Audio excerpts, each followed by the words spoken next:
baby say. Basement, boxing tall, you know I'm a warrior, right? Fuck that, I'm a champion. Basement, boxing talk, left, right, jab in the hook, better protect your jaw. 12 rounds if you can last, better protect your fall. I got hits like Mayweather, you hit that round of applause. No question, the problem solved. Basement, boxing talk, left, right, jab in the hook, better protect your jaw. 12 rounds if you can last, better protect your fall. I got hits like Mayweather, you hit that round of applause. No question, the problem solved. I'm feeling cocky. I hit a thing to beat the ring, a boof up like I'm Rocky. ASAP, any opponent think they can stop me. I stay strapped, chop, tryna learn my moves so you can copy. You gotta give it your all. Gotta give it your all. When you're back against the wall. When you're back against the wall. When you the one people call. When you the one people call. To keep greatness involved. To keep greatness involved. Basement, boxer talk, left, right, jab in the hook, better protect your jaw. 12 rounds if you can last, better protect your fall. I got hits like Mayweather, you hit that round of applause. No question, the problem solved. Basement, boxer talk, left, right, jab in the hook, better protect.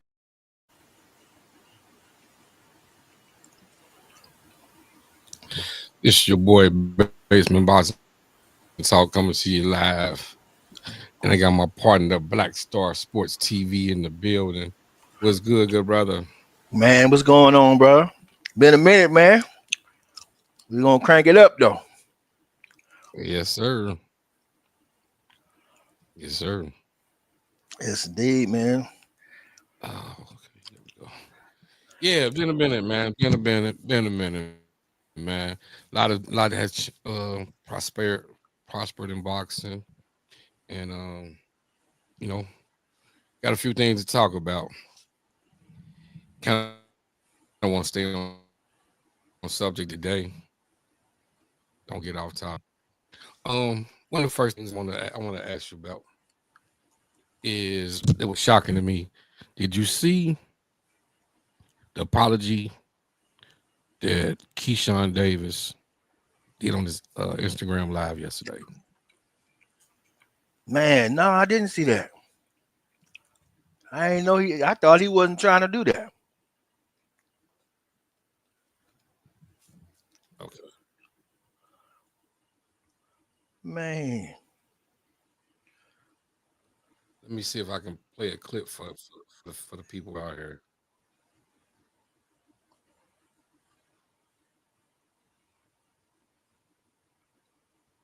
Just to get a reference of what I'm talking about.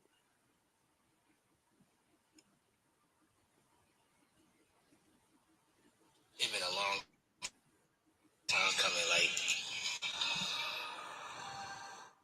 I just want to start with the situation, of course. You know, I want to start with the situation, of course. You know, June 7th. The jump. I'm gonna try not to cuss, but the situation messed me up so much. It damn near took me 2 months to get back on live. It's August 1st. That jump happened June 7th. Like, and I felt some type of way when the people was just like, I don't really care, because like, that's not true. Like, after that situation had happened, bro, like, you know, I was really never right ever since, you know, and I had to start like really like leaning on my family and leaning on God's word, and, you know, leaning on the people that really love me, because like I was like not myself. And just reflecting on that night, man, it wasn't right at all.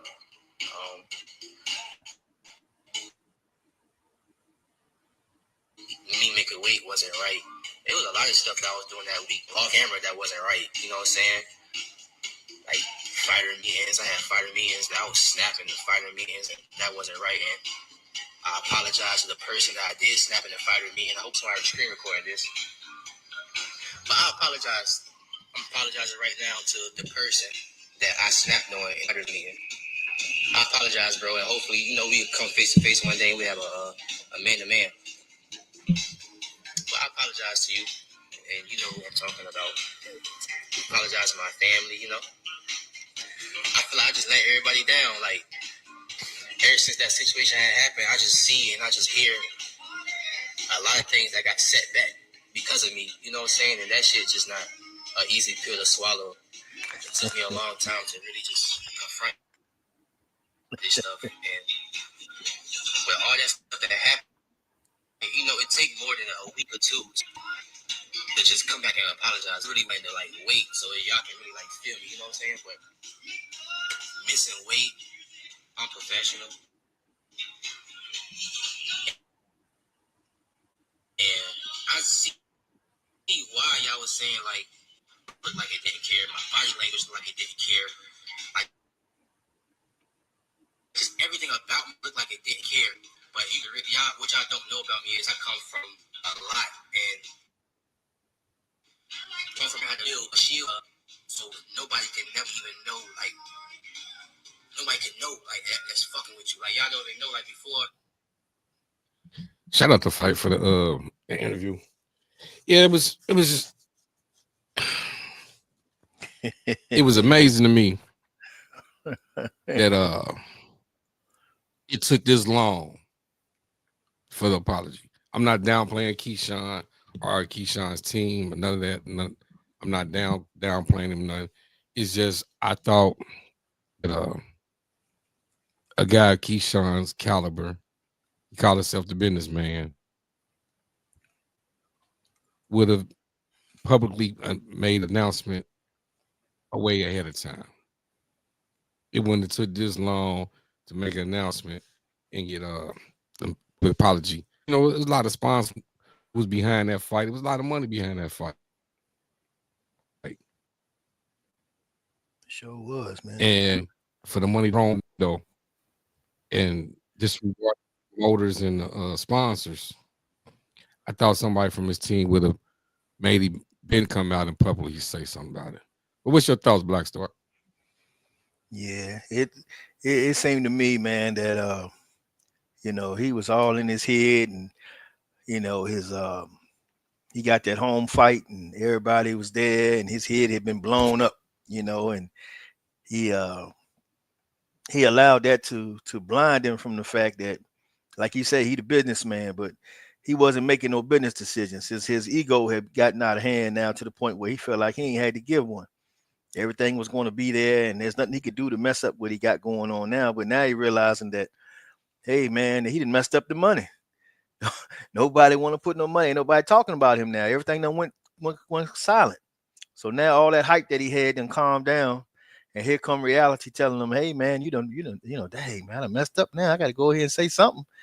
You know, my brother went out here and he said something, but I ain't really co-signed it. So let me go ahead and say something now. Hopefully I can turn it around, but I don't know.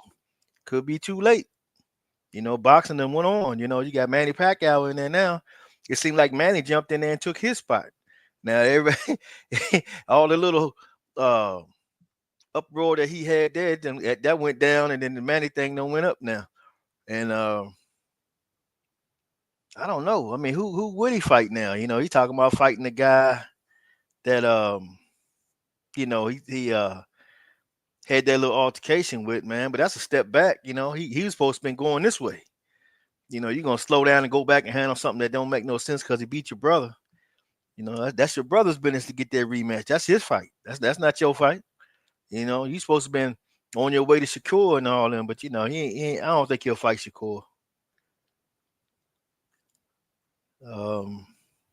But I was interested to see what was going to go on with him because he'd been looking good, but you know, something about these young black fighters, man. I mean, I know we all want to be real, we want to be hood, we want to be all these things, but you know, when you get into the sport of boxing, you gotta have focus. You gotta look and say, this is what I want to go, this is what I want to do.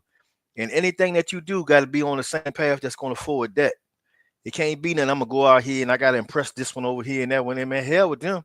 That ain't where the bread at. The bread over here. Now you got Turkey Al-Sheikh and them looking at you like, I can't put no money on him. He gonna go out here and do something stupid. He had a whole thing set up at it. He was set up in his hometown.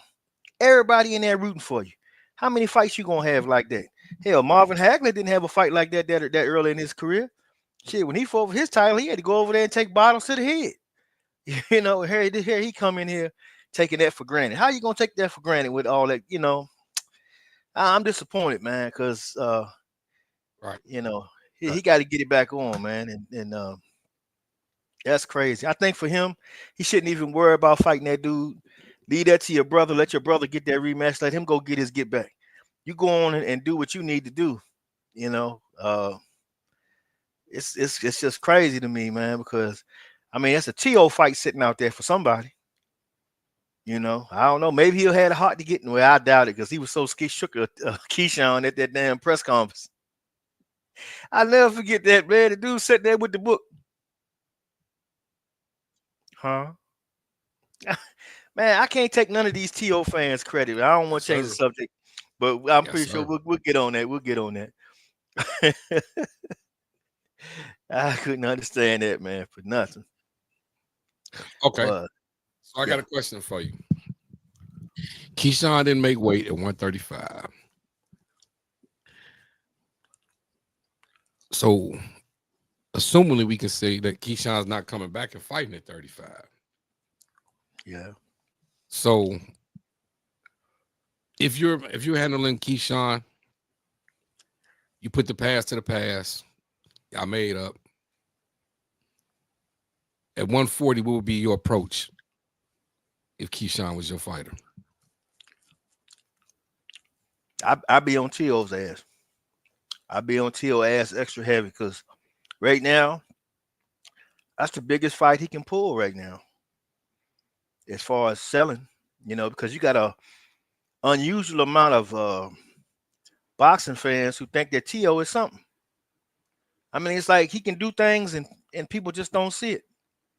Duck fighters, you know, he talking all this jabber. There's somebody put a piece of paper in his face with a pen, and all of a sudden he started talking some other stuff. And it's happening right in their face. He fighting guys that Steve Claggett, he can hurry up and sign that. How come you ain't gave Jermaine Ortiz a rematch? You know, because you ain't really beat him, in my opinion, or Sandor Martin. So why, you know, but either way, these people believe this guy's something. Okay, he got a belt, 140. You done outgrown yours. People looking down on you, man. You blew the big event. You had everything there. You didn't want to do your money. You keep your weight in check. You got to come up. You up now. You ain't got to worry so much about your weight. You got to fight right here. If you go and win that fight, you can silence everything that happened in your past. You can totally take a book in a page and just turn it, and everybody will forget all about everything you did then if you go handle this business. Plus, we've been looking at it for how long now? Since that I can't remember what fight that was at the press. That's that one where T.O. was fighting somebody and he was wearing that old like a circus thing or whatever that was supposed to be. But anyway, they was at the press conference and Keyshawn was pressing him, man. You running your mouth, and he was sitting there like a little scared chicken. I didn't say anything about you. I mean, this is happening right in front of everybody's face. And people act like, oh, T.O. I think T.O. pound for T.O. Who? Man, every time somebody say that, man, I said, man, you don't. I know you don't know nothing about boxing. This motherfucker still running. He knows he does not have it no more. He knows it because he told everybody in the world, do I still have it? And that damn Kambosos, he almost died in that fight. And then he got a nerve to run around here and try to clown Devin Haney. How you gonna clown Devin Haney for fighting a guy who cheated him 2-3 ways? And you went out there and you told us I almost died against Kambosos? Man, come on, away from here with that bullshit. God damn. And then everybody can see what Hutchinson the other day just take him, brutalize him, you know, and they getting the leftovers of what Haney done already beat the stuffing out of his ass twice. So I just don't get it, man. But it's like some fighters don't have to do nothing. He go out there as long as he keeps his mouth and playing the internet, just like Ryan, and that's all they got to do. They don't have to go out here and put in no work. You know, that's why he was sitting back now. No, I don't want that. $11 million. What? It wasn't he the one, him and his father talking to Bill Haney talking about, yeah, give us 20 million. Give us all these crazy millions way back when. Now you get a guy who you know got the bread, putting it down. Tell you, I'm going to give you $11 million to fight him. Vada. I think Vada, Victor Conti, the ice cream man, and the chapstick lady got a conspiracy against me. I don't trust that. I don't trust that. Come on, man. I mean, you just looking for a way to get out of that fight. And then and then the New York fight, but everybody act like he did so great. It's Barboza. Who the fuck is Barboza? Everybody act like Barboza's a fucking pound for pound fighter or something. He ain't nobody. Shit, that's the guy that Devin should have fought instead of fighting Ryan that night. That's who that guy is. And he would have took the worst ass whooping if he'd have fought that night. But somehow Barboza, just because he's a Latino and a fighter, don't mean the motherfucker good. I mean, people don't stop and think. When you look at when Mexico, you got this huge talent pool in Mexico. It's a gyms on every corner. Everybody out there trying to struggle to do something. So you got all these boxers. They fight all those fights in Mexico. The overwhelming majority of them are fucking cab drivers. Fucking guys that's got day jobs that really ain't in it. He got an astronomical record. I got 102 and 75 and 42 KOs. You know, because they're fighting baseline novices, you know. Right. And you get a guy that comes out there that beats a shitload of them, like Canelo. Canelo had 44 wins, but he 44 of them Bammers, you know. And they look good on your record. Yeah, he's 44 and this and that. Then he got in there with fucking Floyd, and what happened to him? Because it's fucking levels to the ball game. You know, I mean, it was proven. But somehow, Barboza, right? He looked so good in the Barboza fight. He looked better than anybody in the fight. Come on, man. How you gonna put him over Rolly, and Rolly fought a guy that he wasn't supposed to beat, technically? But I told you, I said I think he's gonna drop his ass. Hey, I'm glad you mentioned a couple of things that I wanted to talk to about. I ain't want to get too far ahead, man. Yeah, I don't it's cool. It's cool. But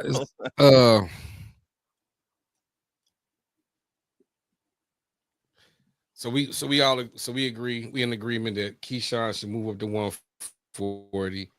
Yeah. And take on the biggest attractions at 140. Tio. Just okay. Tio. Okay, I got another question for you. Did you see? Just Tio. Okay. Did you see, speaking of Rolly, did you see that Rolly was elevated to the WBA Super Champ? They're going Rolly. Now, I'm not the one to start no rumors. I'm not to start no rumors or nothing. But to me, PBC threw an alley-oop to Manny Pacquiao and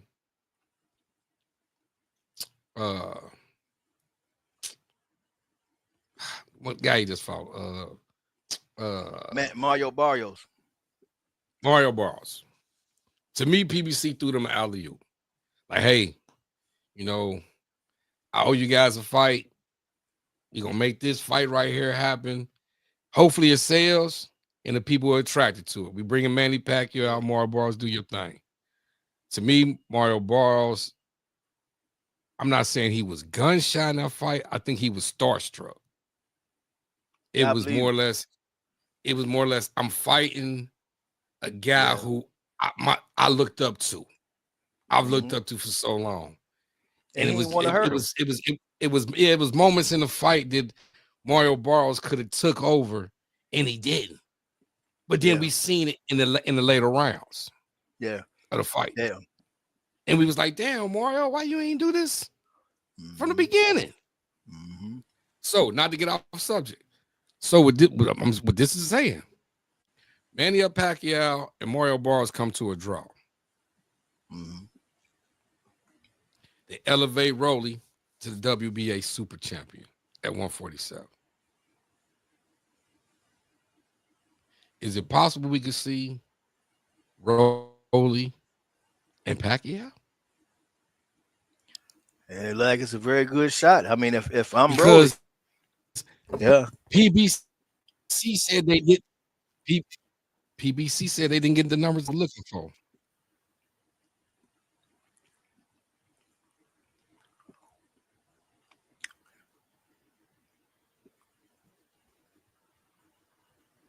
So, PBC said they weren't they were looking for. Maybe for Pacquiao's farewell trip. yeah. So Rolly versus Pacquiao. Do you think this fight can sell? And this can be a fight the PBC can put on? I think so. If Rolly go out there and use his mouthpiece like he normally do, because he'll say something crazy, and people will want to see next it. for Rolly? What's next for Rolly at 147? He got it. Well, I mean, those would be the two likely fights I would like to see him in, because I feel like he got a shot in both of them. But if he going to get the money, he got to get the Manny fight. I'm gonna sprinkle this on top of it. The only reason why I'm saying Pacquiao name is because PBC is technically down to two fighters that really sell. So Tank Davis. Oh, salute to the good brother Bruce Gas in the building. Bruce in the building. What's going on?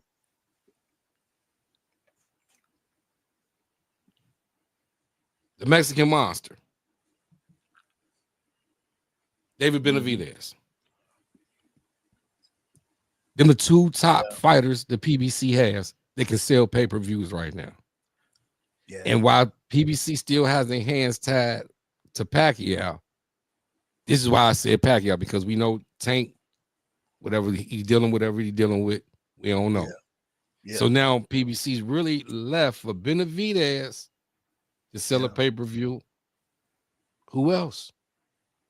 They travel Mario Barros. It didn't work. Pacquiao still can bring some people out. And this is like this is all just my thinkings, bro. This is all just my thinkings, bro. Yeah. Like no, I believe that PBC got to use Pacquiao to get a big fight.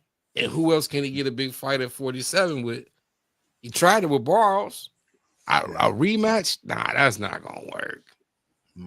That's not gonna work. Yeah. I think it's funny though that they waited for Devin to make his fight before they start talking that Manny stuff.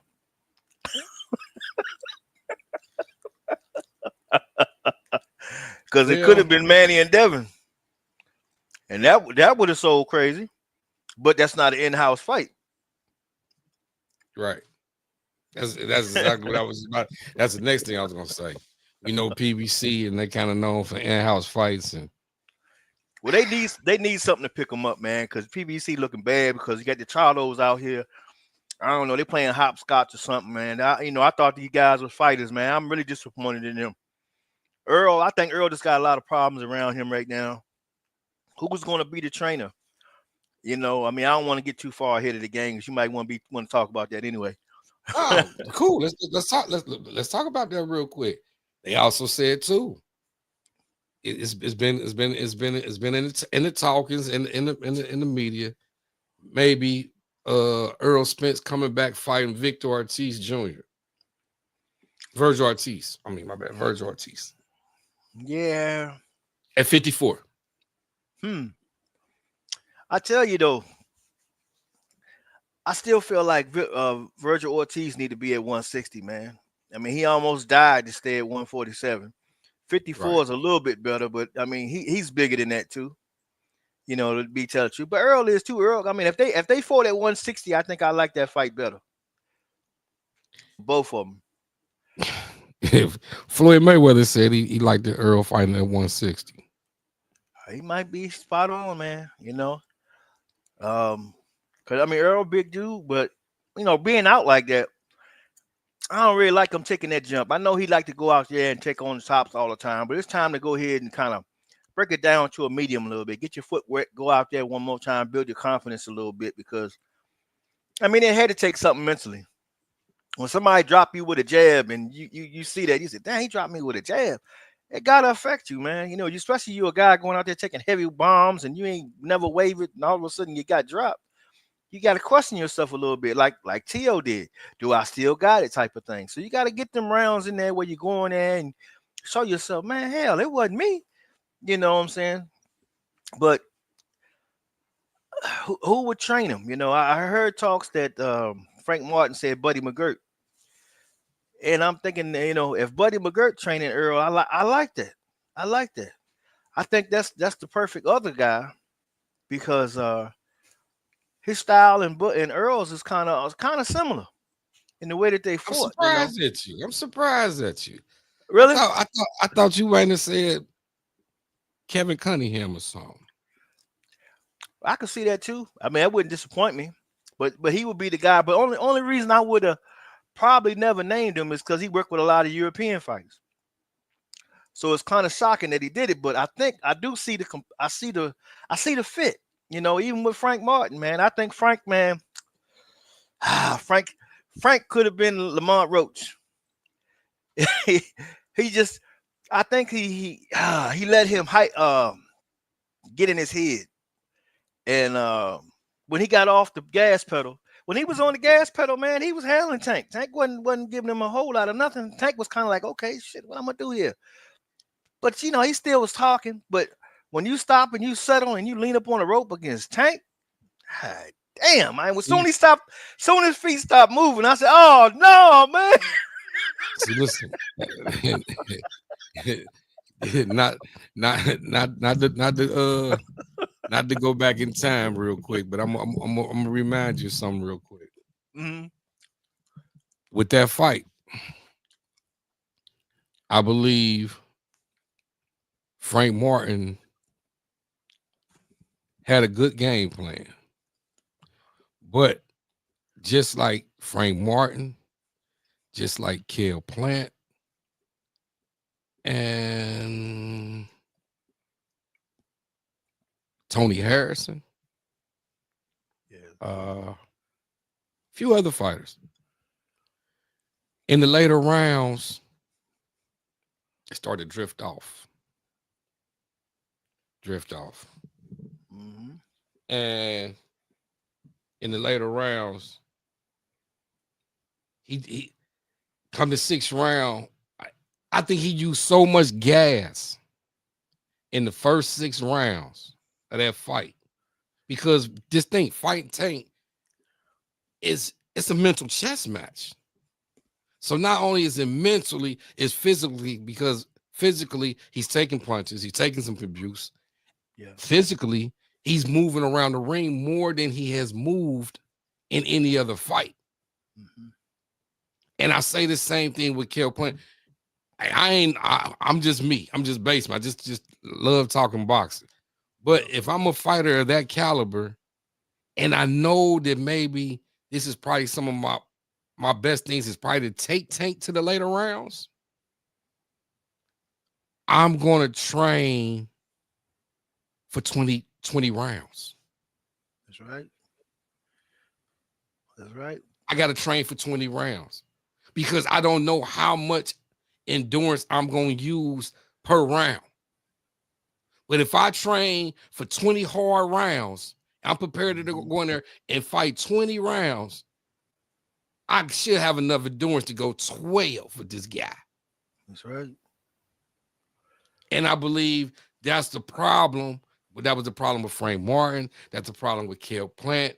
These guys come to later rounds, they look sharp. They look sharp in the beginning. Take Kell Plant and the Canelo. He was, to me, was winning a fight. He was winning that fight. But when they slow down, that's it. And they can't move the way they want to move. Now their legs are heavy. They become a punching bag. Ooh, bad. Yeah, things get bad real quick. And you know, it's just like, you know, but now after watching Lamont Roach fight Gervonta, all the fighters in the boxing now go like, oh, you mean I can stay in there with him? See, but that listen to this. that was just then, I believe. Think so? And this is what I believe too. And this is no disrespect to Lamar Roach. I believe, me personally, I could be wrong. That was probably the best Lamar Roach we could ever see. That's the best I've seen him look. You know, I don't think that we could see a better Lamar Roach, but I believe we could see a better Tank. Mhm. I believe Tank thought with his power was gone with, because you could see in the fight when he was popping Roach with some shit, and Tank like, damn, this guy's still standing right here. Yeah, like damn. It shook But then also too, just like Mike Tyson and other fighters, Mitch Blood Green. a lot of guys are already predetermined. The knockout is already in their head. Mm-hmm. So they're avoiding the knockout. Oh yeah. Lamar Roach came and did something we never seen nobody do, and he went toe to toe with Tank. Yeah. We can meet right here in the center, and let's do it. We can go toe to toe. Yeah. Well, we had that with Leo Santa Cruz for a while till he got caught, but it worked for Leo Santa Cruz because Santa Cruz had the reach. Yeah, he did. He did. We talking about two guys that's almost similar in height, similar reach, everything. Everybody else get the moving from Tank. Tank got to cut the ring off and knock their ass out somewhere in the corner. That's so true. Lamar Roach approach was something totally different. Was like, guess what?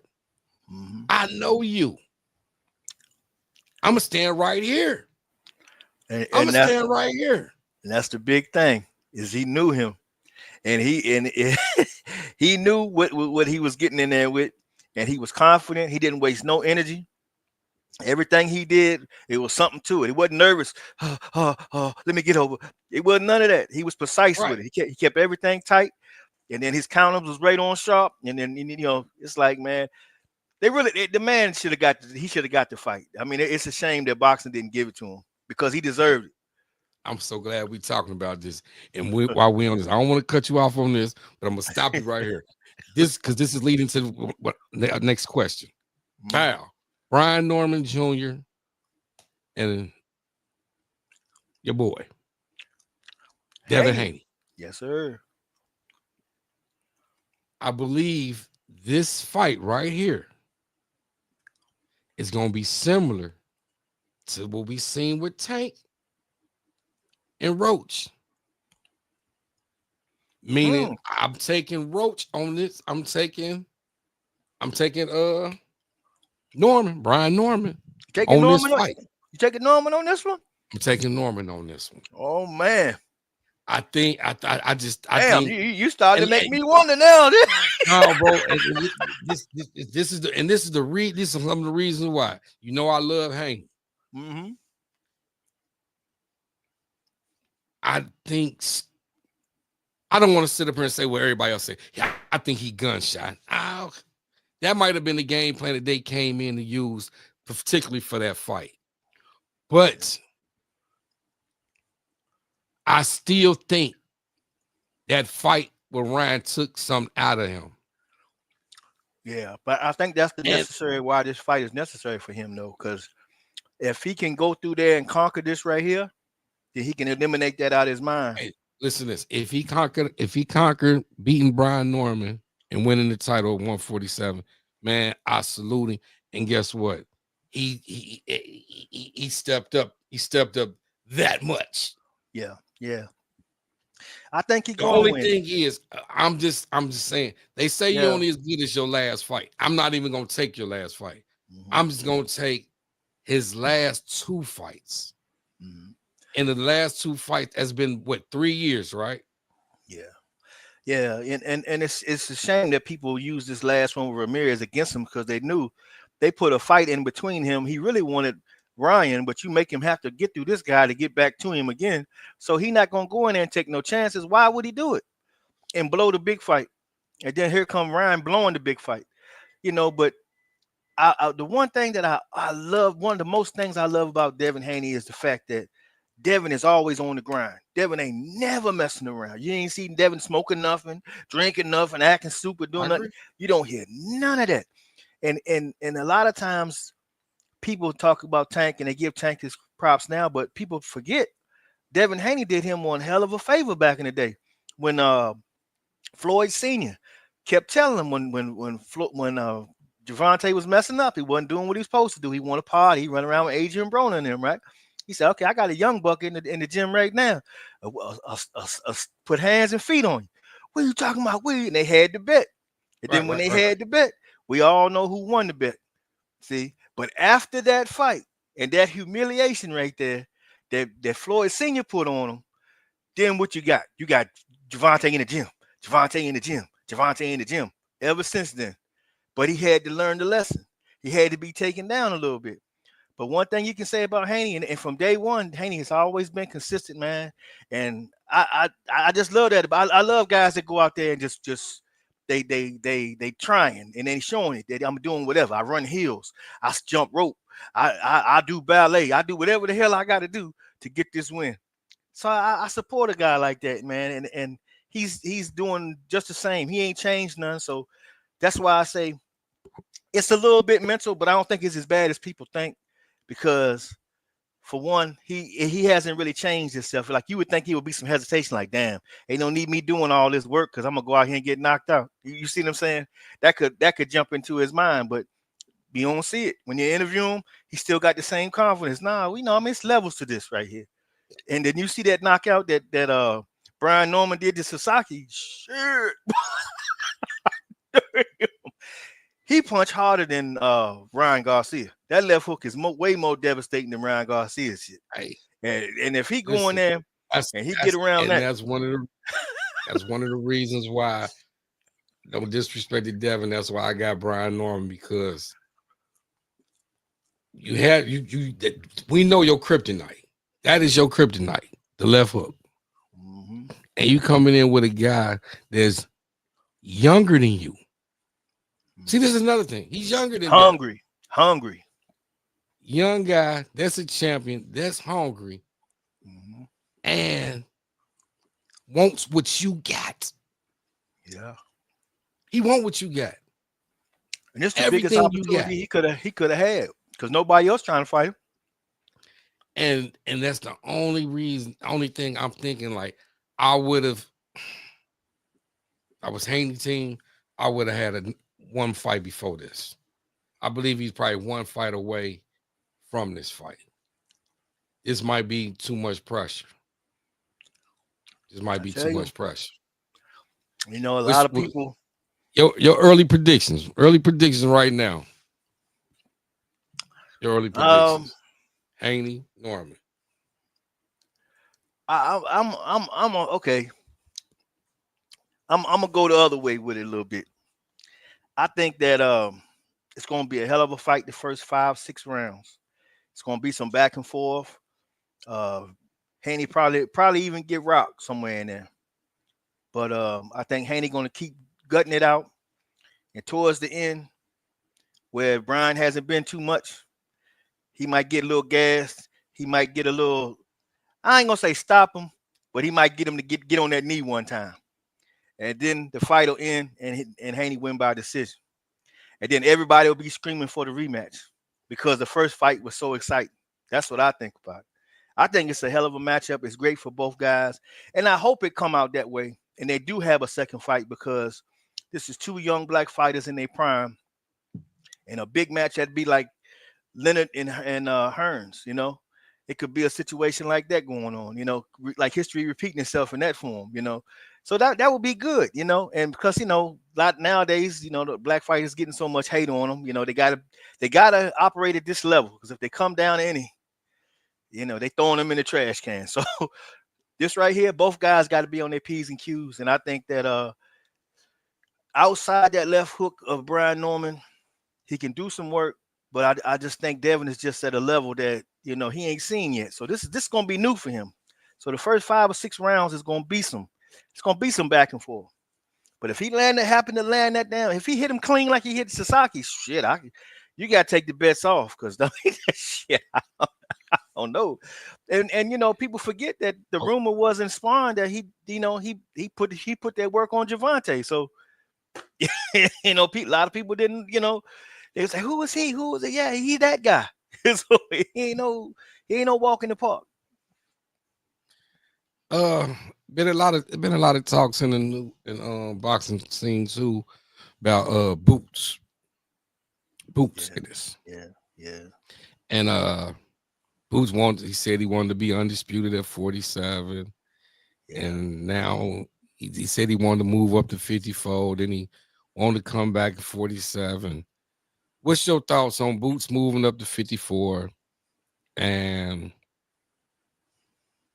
who can you see Boots?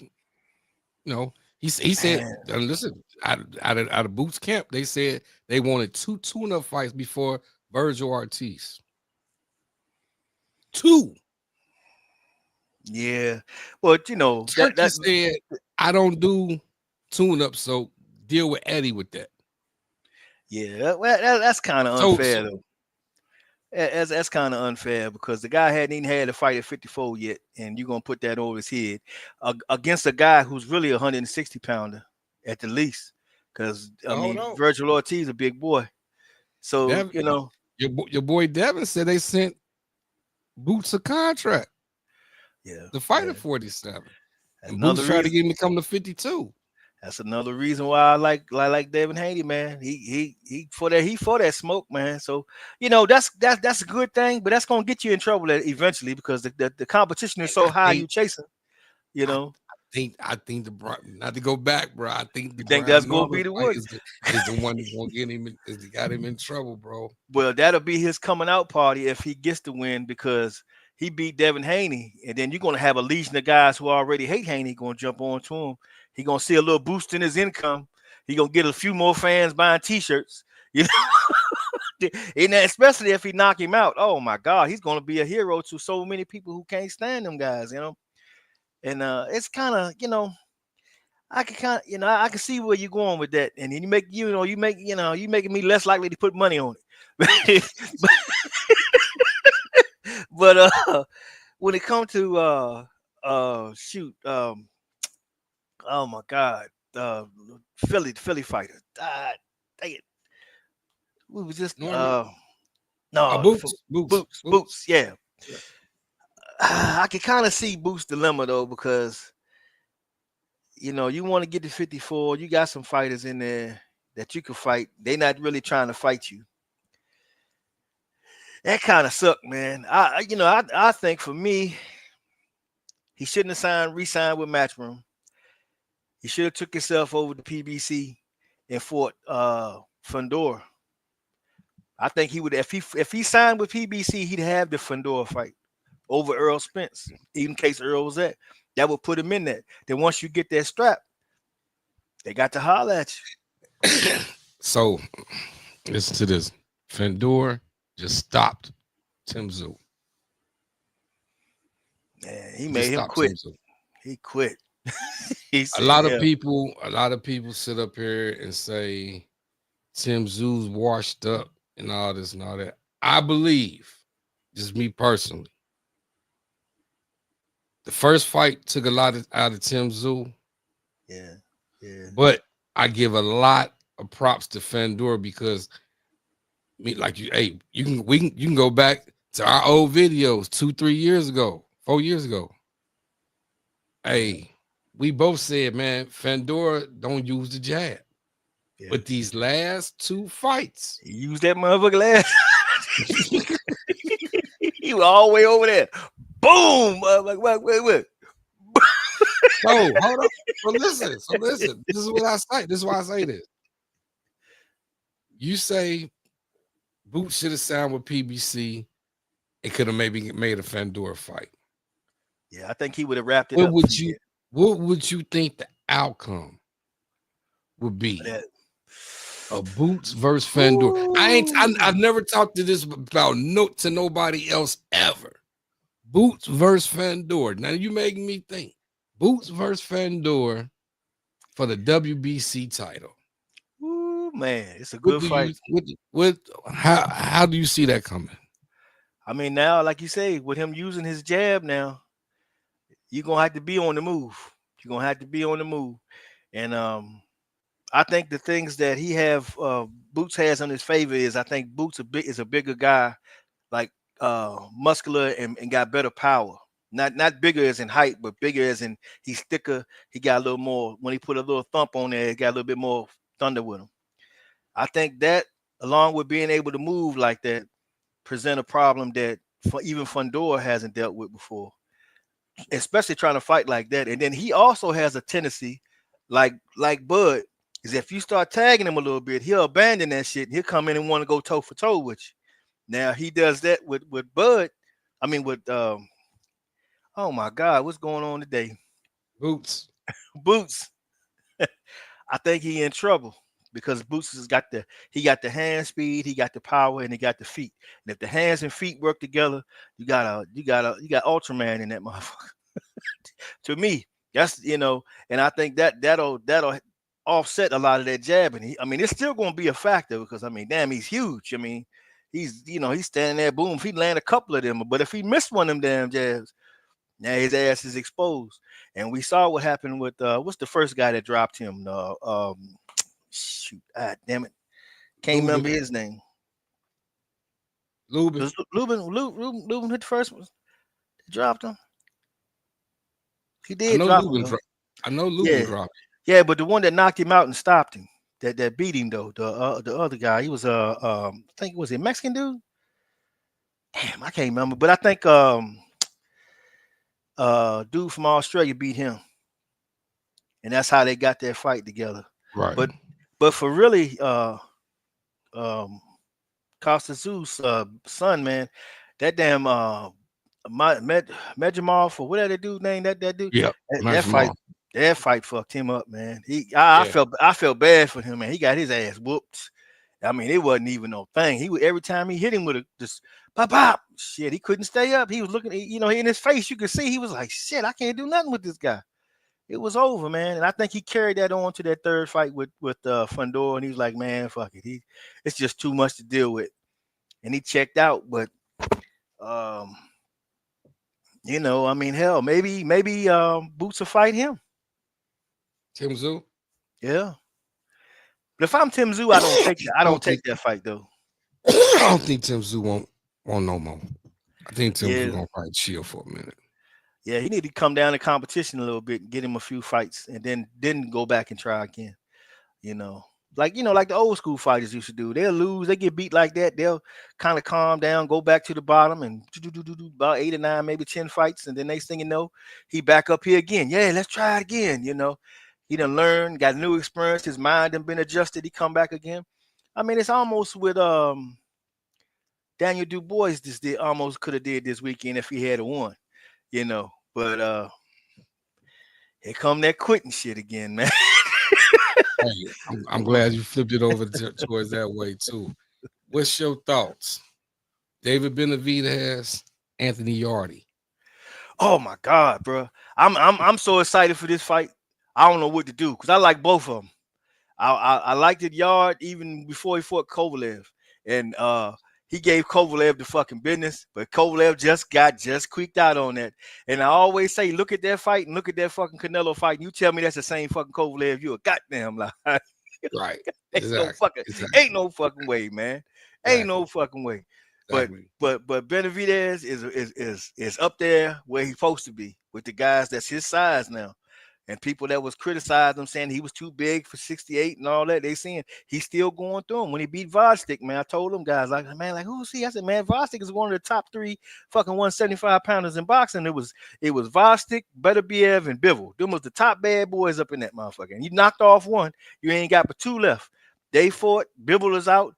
Now, if he beats Yarde and then he's going to get Bivol and he beats Bivol, man, fuck Canelo. He never needed Canelo at that point. Right. He never needed Canelo at that point. And then he'll show himself to be greater than Canelo because he can always say, well, shit, man, I beat this cat. What you do with him? You was standing in the ring. Canelo broke down to the point where he didn't even know what he was doing, man. He started trying to box him. What the fuck? he broke him down. And I loved it so much because he had the right attitude to fight a guy like that.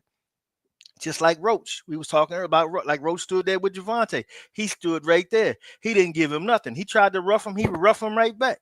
I mean, he did, but he wouldn't take his foot off the gas on him. He like, shit, this dude ain't getting tired. He ain't wavering. Every time he keep hitting me, shit, let me back up. Shout out to the behind the hands TV. Yeah, salute to you, my brother. Good, appreciate you. Yeah, man. I thought that was something else, man. Dang. But you know, it's good to see. But I think that's the fight that boxing need, man. They need to talk it up more, because that right there is one hell of a matchup, and them guys gonna leave it in the ring. They gonna leave it in the ring. And I always said about Anthony Yarde is he need to get him one of these American trainers. You know, I just, you know, I don't have as much. To me, that's the best trainers you can get is American trainer, because we was the one who innovated the sport. And to operate it at the highest level, you need one of us, because we're the ones that set that standard. You know, the UK, yeah, they started boxing and everything, but when it came over here is when we made it into something that was even greater. You got just like us, you know, and I'm not trying to say this to put people down, but if you just look at the history of boxing and look how things have played out, you got to say this is what happened in Mexico. It's pretty basic. It ain't nothing that you don't need no fucking PhD to be able to fight that style. You know, come forward, boom, throw punches. That's it. Pretty much. It's not a whole lot to that. You try to add little things here and there, but you add them from where? From over here, from you getting bits and pieces of what we do to elevate yourself. I mean, hell, that shit that you see from Usyk, man. I mean, Usyk could tell you shit. He know where he getting that from. You know, right. And who's been over there? Buddy McGirt, who was with Kovalev, Buddy McGirt. So it is what it is. But just like I even use AJ, because when AJ had Derek James, you could clearly see him on a trajectory. For whatever reason, you get to the big fight, you set that man down, and then you go grab this white boy who just getting in, young, you know. I don't know if he's any damn good, you know, because the only thing he was on the sideline when fucking Tyson Fury was out there doing whatever he did to Deontay Wilder. He was there for that. They pulled him in for that. And then he goes out there and fighting, and what? Sit your dumb ass down. That what happened to him. His defense wasn't as tight. His mind wasn't in the right place because he didn't have that person in his corner. I say, the greatest attribute of a fighter is that cornerman. Because while the fight is going on and you got all this other shit in your head, he's supposed to keep it clear and keep everything in perspective for you. When you go back out there the next round, hey, look, this is what you're doing on here. I need you to do this. Put that jab out there. Boom. Keep that phone up. I want you like this. Just like it. Go downstairs. Come back and work your levels. Come back. Do like you always feeding your fighter something out there to go out there. Don't put him back out there with nothing. Don't go out there and say, I need more. What the hell is that? You need more what? You know what I'm saying? You out there, you got all this other stuff. And, you know, you human. Something, you might be feeling one thing, and he can clearly see, no, that's not what it is. It's because of this. Tell him.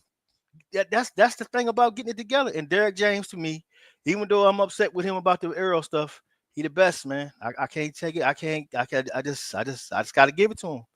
And you could see in that AJ fight, he needed that against Dubois, and he ain't have it. And then Dubois turned right around and fight this guy. Look, and it's like, come on, man. But look what AJ would have done if he had knocked that part off and set up, you know, back up at the top. And then what if he won that? Now, which story would you write in boxing? Now that's the thing that I like to see. A fighter, you know, you might get knocked down, but you build your way all the way back, get it, and then conquer it, and you the king again. You up there, yeah. You do your Hogan pose. Oh, you know, that's what you doing all that damn work for. You know, you want to be the best. You don't want to be third, fourth. You know, it's something else, bro. You just said the magic words. Working yourself back up to that elite level, and I'm asking you to say that because I'm gonna kind of change the subject a little bit. This is fitting my narrative.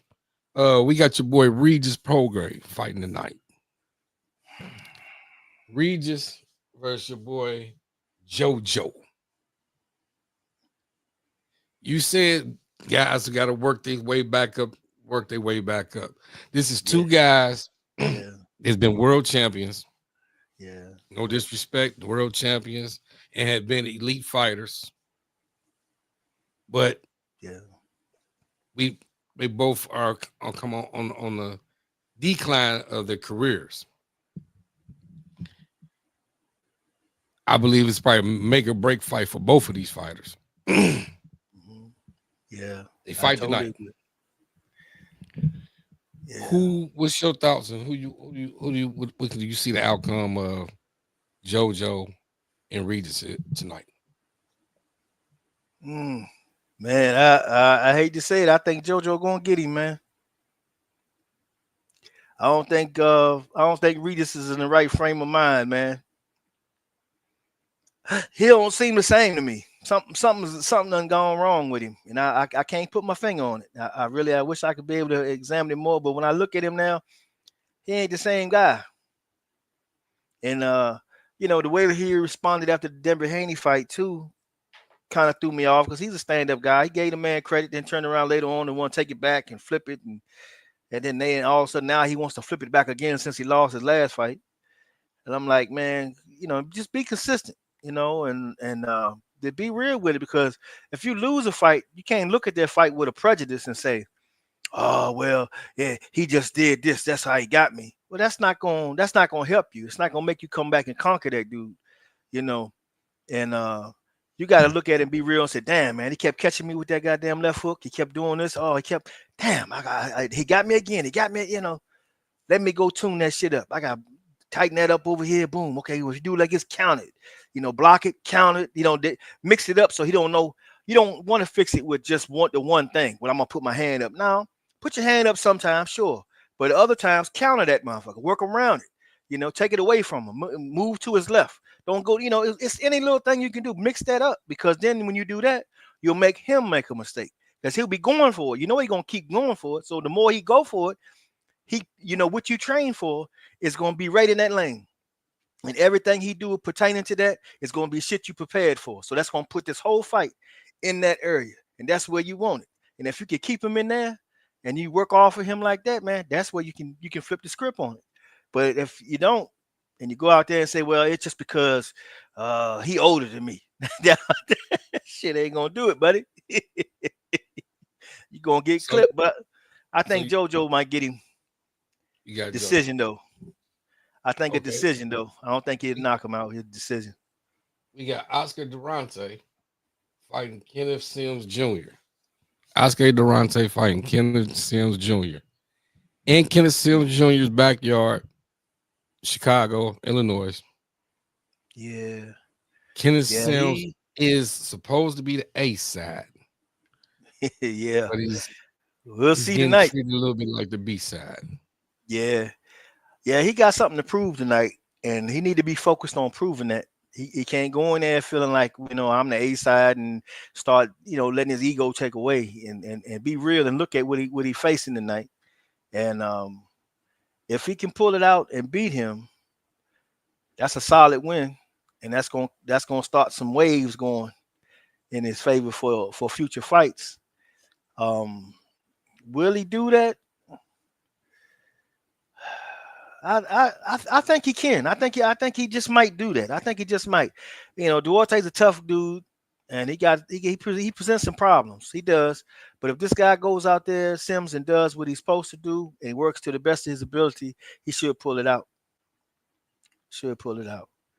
How much? Now that's a question. The decision, is he gonna stop him? Is he gonna knock his ass smooth? I don't know. But I think he'd do enough to get the wins. He'll get more rounds. He'll win more rounds for sure. Kenneth Sims, more rounds. Yeah.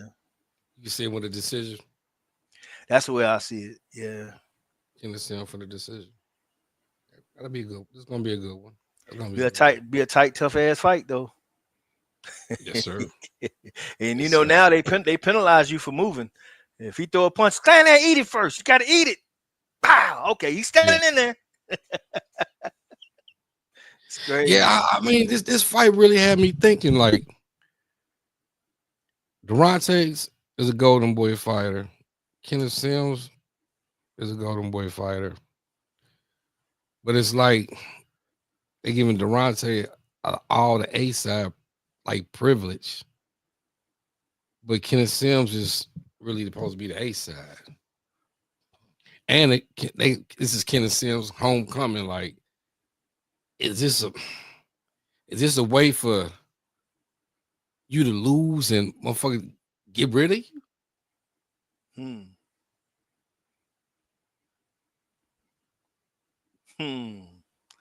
You know, maybe that's what they see when they set it up.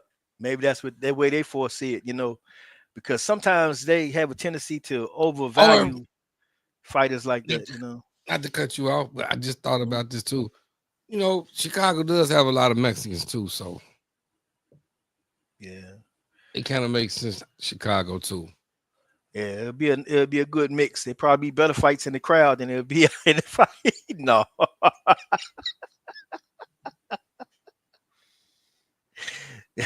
Nah, I think it'd be a good fight though. I don't, you know, but I mean, that does build for a full house, so that'll be good, man. But that's probably what their thinking was in making that fight. I don't want to keep you much longer. I got a few questions for you.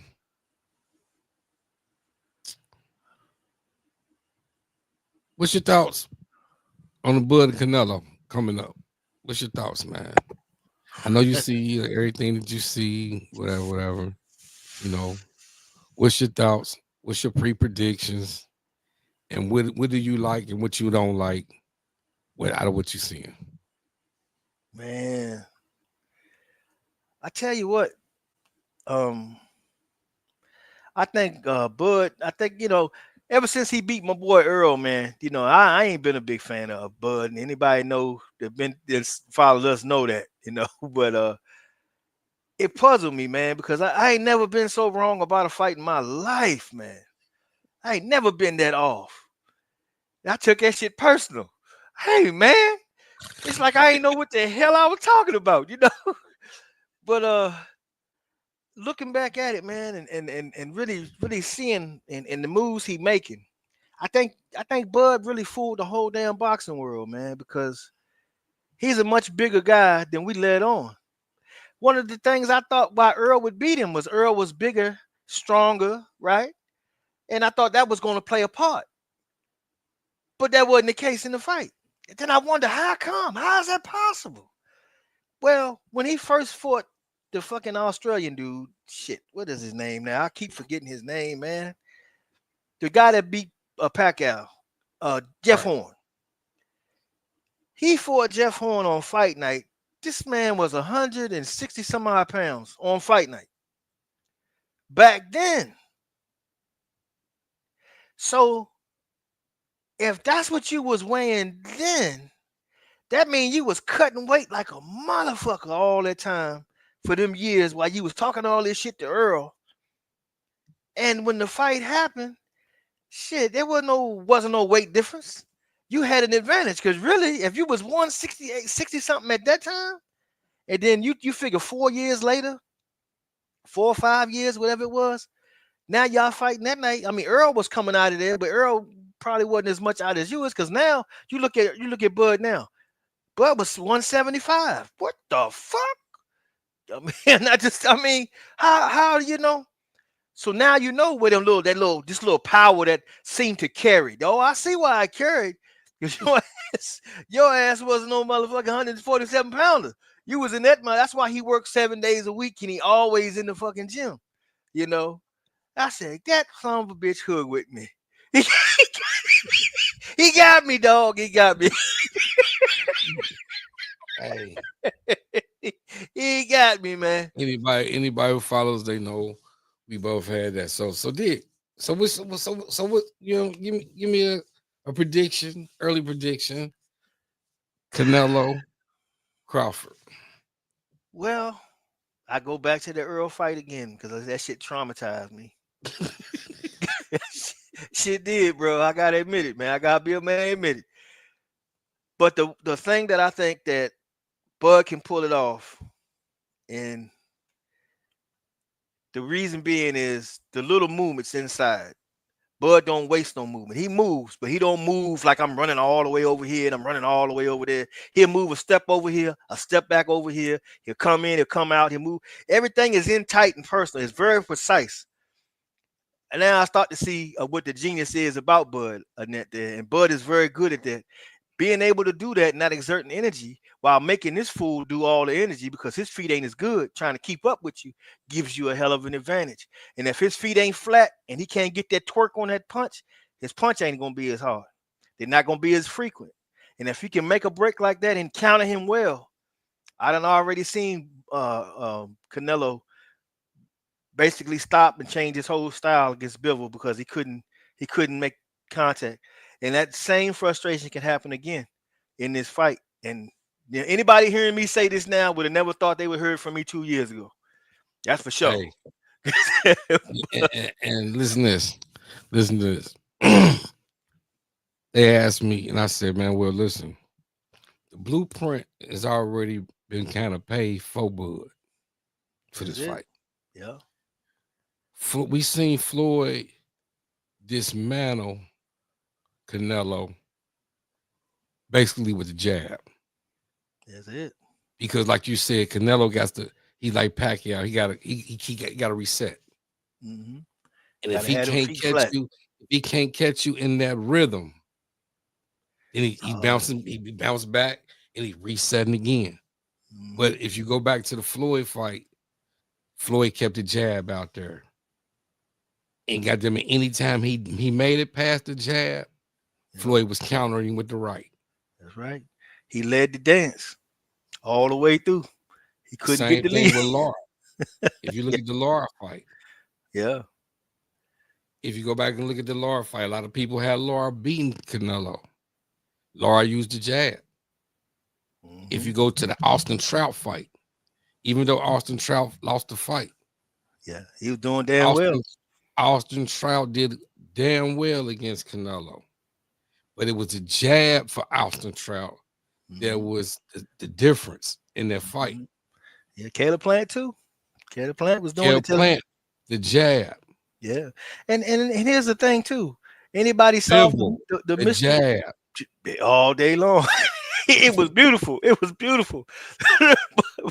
But the thing is, people have to wonder how in the hell all of a sudden now Canelo can go 12 straight rounds now. Because one of the things is too, if you look at it, Canelo take the first 4 rounds off. Well, they automatically gift it to him anyway. He gets them no matter what. So you can beat the shit out of him because honestly, if you look at that last fight, he didn't beat that fucking guy. He didn't do shit. It's just like, oh, I'm not even gonna chase him. Let him go ahead. And the guy moving around, tagging him, moving around. He hit you more than you hit him, and you still think that the thing is in your pocket, and then they give it to him too. Man, that's yeah. That ain't right, man. You know. That's what I'm saying. William Skull was a nobody. He was not supposed to finish that fight. Why did nobody get upset with Canelo for not knocking him the hell out? He's supposed to knock him out. If he had fought fucking Teo, I'd expect Teo to knock him out. When he fights fucking Steve Claggett, you know, that's got to be knockout. We can't be going 12 rounds. A lot of people had him beating Canelo. Yeah, I did too, man. You know, I understand, you know, people want to see the fight and everything like that, but you got to be real. The man went out there and did what he did. Ain't nobody just going to give you something. So why should he have to stand there for you to hit him when he was moving around just fine? And he was hitting him off the ropes with his back on the ropes and actually winning those exchanges. And it's like nobody in the place saw it. They just like, Canelo, yeah, he's just running from Canelo.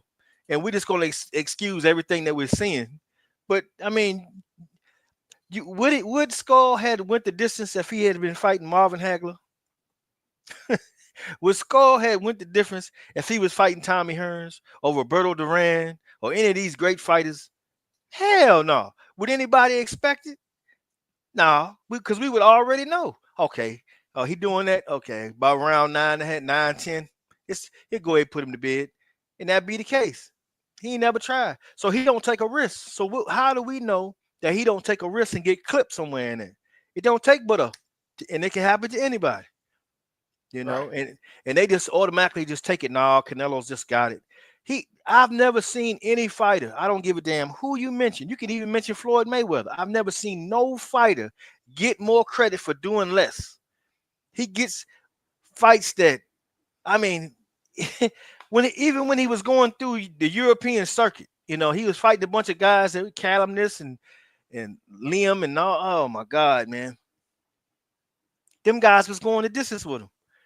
And then he come back, and then that's why to this day I'm pissed off with Jermell Charlo, man. I'm so pissed off at him. He finally got him in the damn ring, man. What did he take a knee for? Hey, I ain't trying to be funny, bro, but he took a knee because that motherfucker was seeing stars, bro. You know, even if that you could have tied him up. You know, you could have did something. Listen, I mean, that was the best thing for him to do. Think so. At that moment was take that knee. Man, that was the best. That was the best. That was the best thing for him to do at that moment, man. You know, he made himself weaker for himself because he kept backing up too.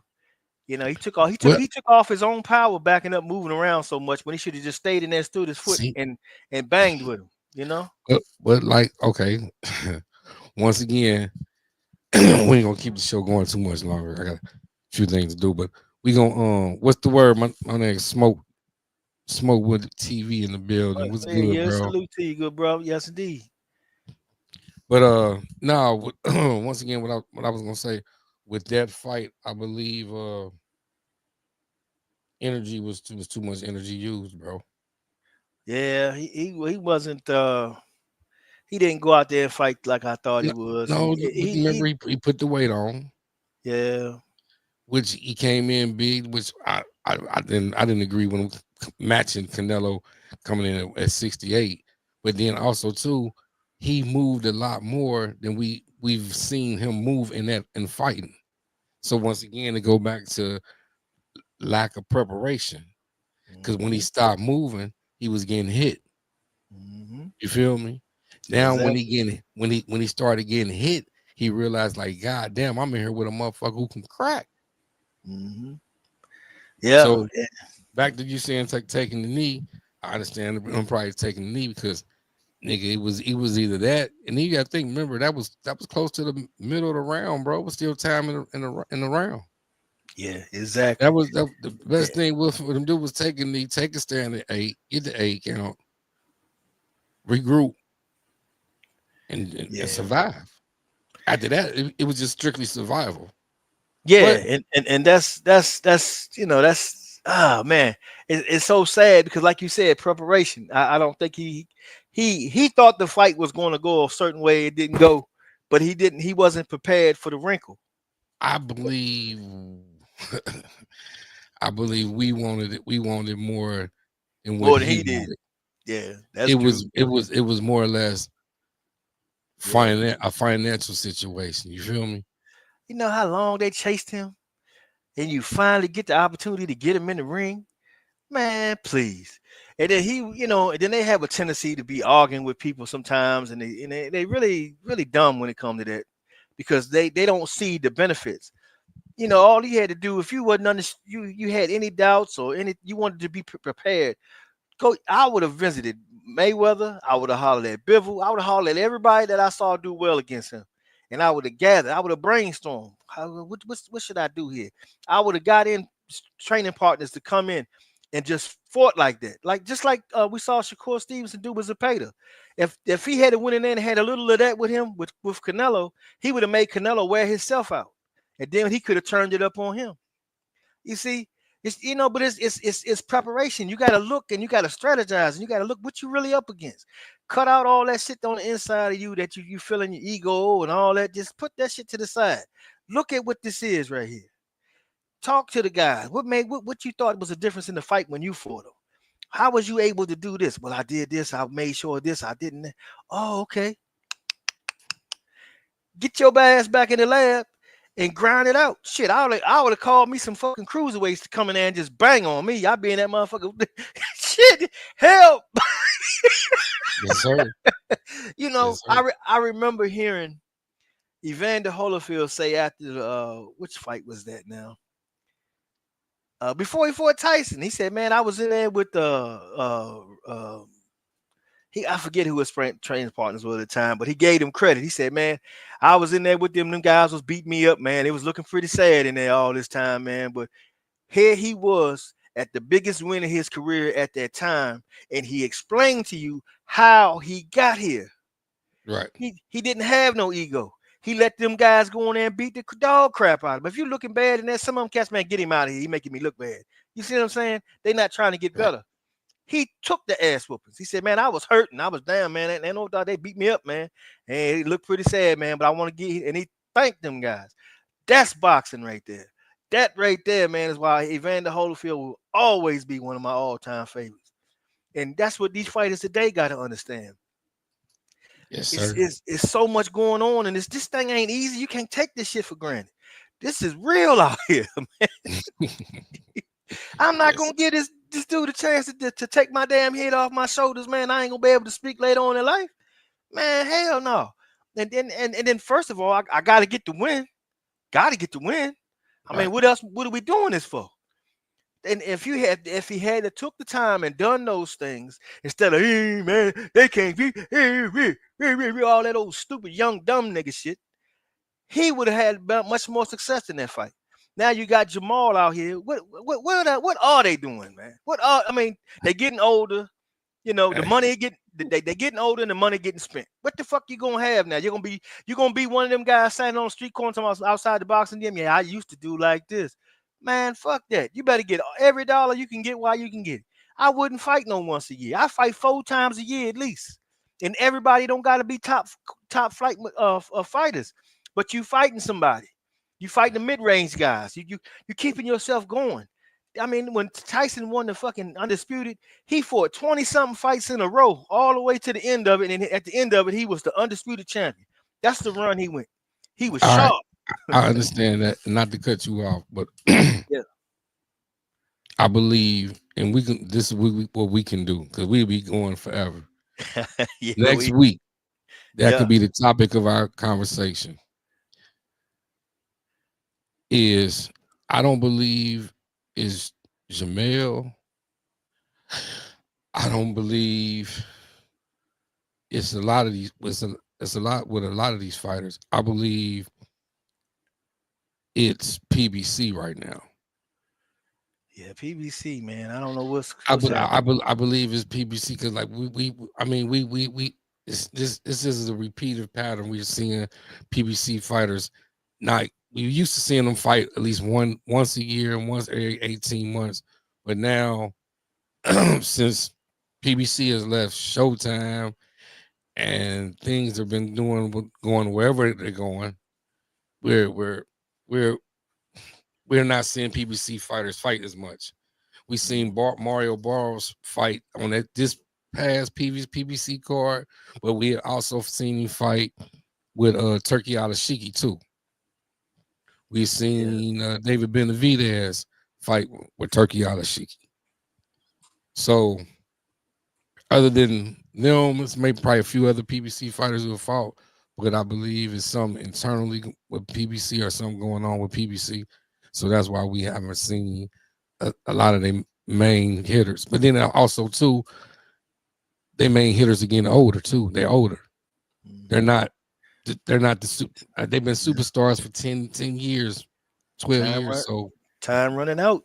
Right. So I think it's time for PBC to recruit some new, younger, up and coming guys that can compete with ESPN, the Zone, and what Turki Al-Ashiki is doing with other guys. But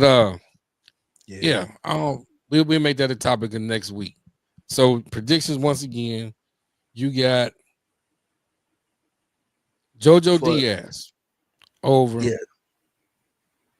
Prograis, yeah. And you got Sims decision over Duarte. Durante. Yeah. And I'm gonna take Regis over JoJo. And I'm gonna take Sims over Durante. Yeah. And what we gonna do is next week we're gonna talk about PBC, and then for all those who watching and onto to our channel, there's my man Black Star Sports TV, man. This is my co-host. He's been down with me for years. We gonna start keeping count, and we gonna keep a record of how many of all the fights that we predict right and wrong. Yeah. And then later on down the road, we can come back, revisit, and keep see our prediction was. Yeah, at the end of the year. Yeah. Hey, that's pretty cool. And then those who follow the channel and be in the chat, hey, we can do surprises. For those who can get a keep a good record, we keep stats. We got a special surprise for you: t-shirts, hats, all that. Hey, any last words you want to say, my man? Yeah, man.